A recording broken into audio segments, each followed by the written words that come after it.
In a groundbreaking turn of events that promises to reshape air travel, trade, and diplomatic relations between two distant nations, Canada and Ghana have officially signed their first ever air transport agreement.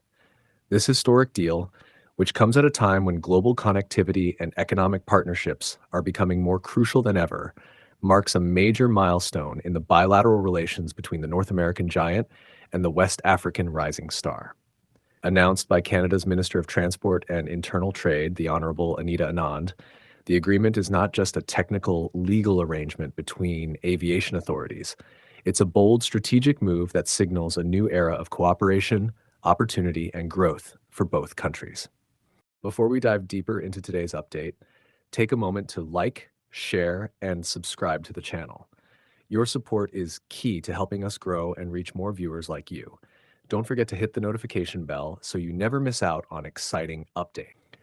From the bustling cities of Toronto and Vancouver to the vibrant heart of Accra, the doors have now been flung open for greater interaction between the peoples and businesses of Canada and Ghana.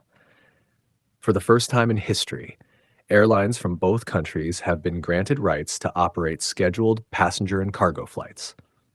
14 weekly passenger flights and 10 weekly all-cargo flights are now authorized for airlines on both sides, a remarkable increase in mobility that is expected to dramatically change the way people and goods move between these two nations. This is not just about more planes in the sky.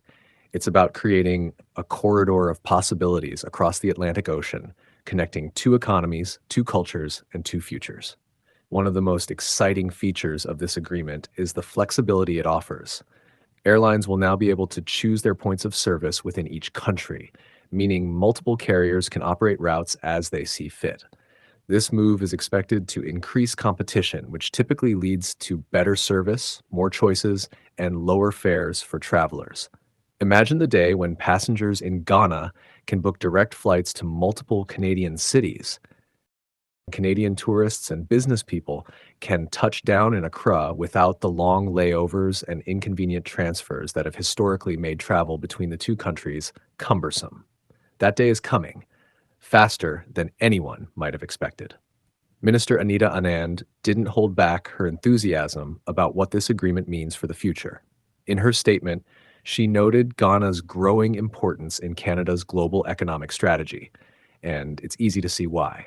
Ghana is not only one of the most stable and promising economies in West Africa, but it's also becoming a hub for innovation, investment, and regional influence.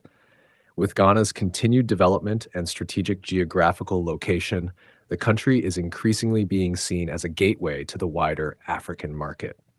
And now, with the air transport agreement in place, Canada has taken a significant step toward establishing a firmer footprint on the African continent.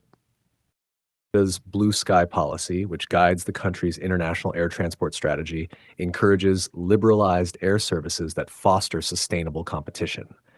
The agreement with Ghana is very much in line with this vision. Canada already has air transport agreements with over 125 countries, and adding Ghana to this ever-growing list is a reflection of how seriously both nations are taking their future collaboration. For Ghana, this agreement is not just about better flights or increased tourism. It's a sign of recognition, a sign that Ghana is a valued partner on the world stage, and that its role in shaping the future of global commerce, especially within West Africa, is increasingly being acknowledged. Trade numbers speak volumes about the potential this agreement seeks to unlock.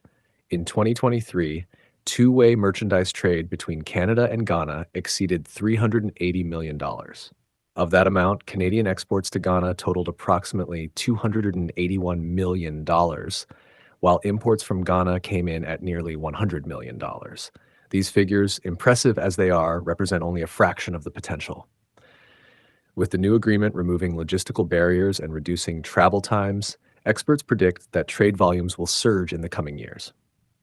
Canadian businesses looking to expand into West Africa will find Ghana to be a welcoming and accessible market.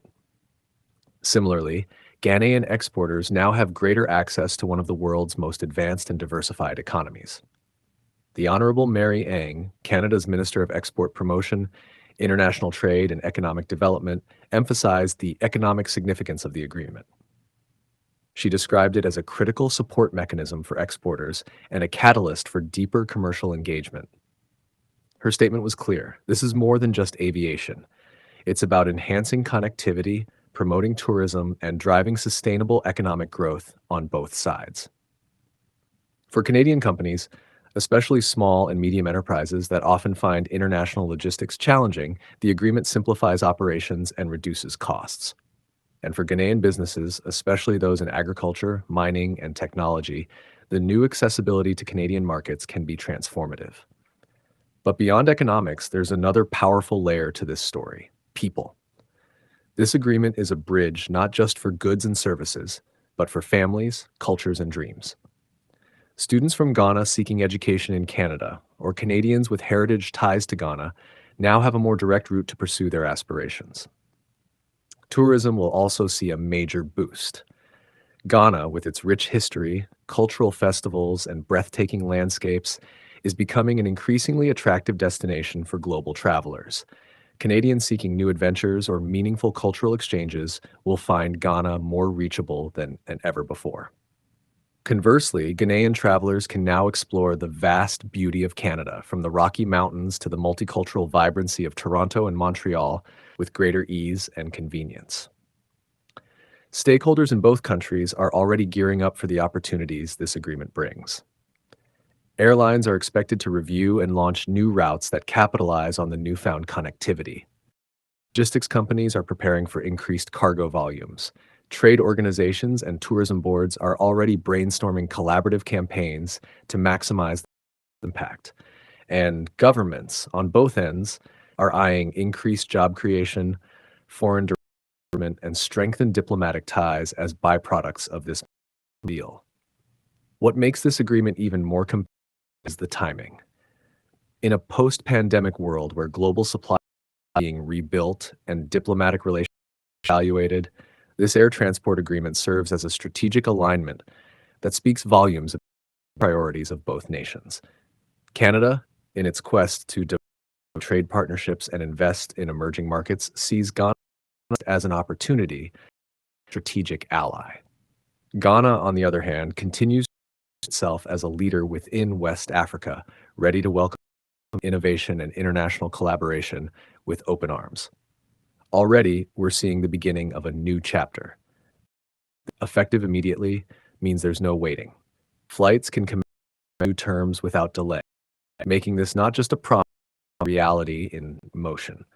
It's a signal to investors, entrepreneurs, students, and travelers alike that now is the time, that the runway to the future has already been cleared for takeoff.